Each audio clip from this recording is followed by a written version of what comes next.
So what we're gonna do here first, oh, by the way, welcome to another episode of Papa Leroy Cooks. What we're gonna do right now is we're gonna make an appetizer for a meal. So what I'm gonna do is show you how I make my sushi rice. This is how my grandfather made it, and he taught me as we were growing up. So you're gonna see it exactly how I make it. It might be different from some other people's, but what sets one sushi man apart from another is the recipe for the rice for sushi, because the vinegar solution that you mix with the sushi rice is flavored differently amongst different chefs. So that's what sets us apart, because the fish can only be so fresh. I mean, everybody can get the freshest fish. So what sets one guy apart from another? It's the rice. So without further ado, I do have some regular medium grain rice. You can go to one of the grocery stores and buy Calrose, which is perfectly fine. I'm using a little bit higher grade. It's called nishiki. I prefer nishiki over Calrose. It's a Japanese rice, but it still is a medium grain. So what we're gonna do is we're gonna take some of that out. I wet this wooden bowl first, and then we're going to put the rice in there, the hot rice. It's gotta be hot if you're gonna make sushi rice. And then we're gonna put the vinegar solution on top of that. Sushi rice needs to be, think of pasta. Sushi rice needs to be kind of like al dente, because you're gonna use it to mold into sushi, whether it be nigiri sushi, which you make the little ball of rice with the raw fish on top, or if you make a roll. So we do, the recipe of the rice is 1-to-1, sometimes a little less, depending on how new the rice is. Sometimes you go to the grocery store and you see a bag that says new crop. It'll have like a little sticker on it. What that means, it was newly harvested, so you add less water.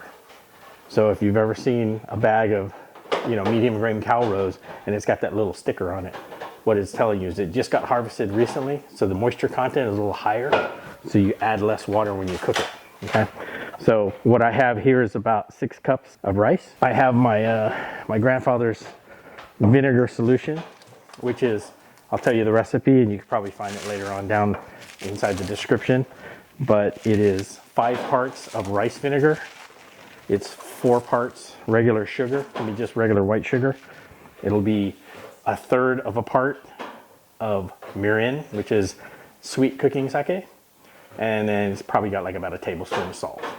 Okay. So what we're gonna do is, because this is 6 cups of rice, what I do is I put 1/4 of whatever, exactly how much rice I'm gonna cook or how much I've cooked, 1/4 of the solution. So in other words, if you're cooking 4 cups of rice, you're gonna put 1 cup of this solution once its sugar has been all dissolved into the vinegar.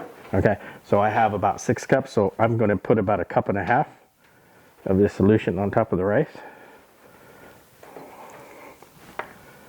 Why do you pour it like that? Just to disperse it, so it just doesn't go on one thing or one spot. And then what we're gonna do is we're gonna gently mix it. You don't wanna break the kernels of the rice. So you'll see me go sideways sometimes once I've got it, kind of incorporated, right? I'll go a little bit sideways because I don't wanna break the kernels of the rice. That's the worst thing you can do for sushi. You want the kernels of rice to stay whole. So I'm just kind of incorporating the vinegar and mixing it so every kernel of rice gets that vinegar solution. It's a little bit of a tedious process, but if you go to a sushi bar, you notice that the sushi rice is room temperature. Well, there's a reason for that. It's because warm rice at room temperature is potentially dangerous. It's a perfect place for bacteria to grow. It's warm, wet, and if it's not protected with vinegar, so in other words, we lower the pH, then you eat it after it's been sitting out for so long, you can get sick because it collects bacteria. Because it's a perfect place, it's perfect medium for bacteria to grow. So what you have to do is make sure you put enough of the vinegar solution into the rice to lower the pH. I think the standard is, if you had a pH measure, it would be 4.62 would be the perfect pH for sushi rice. And yes, the health inspectors, because I used to own restaurants, do check, because like I said, you could really make somebody really sick if you don't do it properly. So sometimes if you go to a sushi bar and you can barely taste the vinegar, those are the kind of places I kind of avoid.